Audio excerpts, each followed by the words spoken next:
Qeveria Rama 4 ka njoftuar Komisionin Qendror të Zgjedhjeve në kohë rekord për vakancën e krijuar në Bashkinë e Tiranës.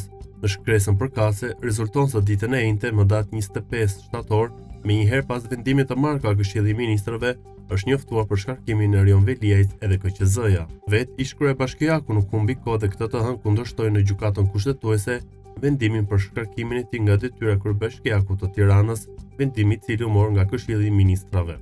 Veliaj pretendon se vendimi është i paligjshëm dhe antikushtetues, sipas tij Neni 62, të cilët i referuar anëtarë socialistë të Këshillit Bashkiak në propozimin për shkarkimin me argumentin se nuk është paraqitur prej 3 muajsh në detyrë, nuk mund të zvendësojë Neni 115 të Kushtetutës. Neni 115 përcakton se shkarkimi nga Këshilli i Ministrave bëhet për shkelje të rënda të Kushtetutës apo të ligjeve. Lajmi tjetër është shtyrja e seancës paraprake në gjykatën e posaçme për korrupsion dhe krimin organizuar për Veliajn. Ishte parashikuar të zhvillojë mesditën e kësaj të hëne. Seanca ku tokat e zeza të vendosin për kalimin apo jo për gjykim të dosjes është shtyrë për me datën 10 tetor.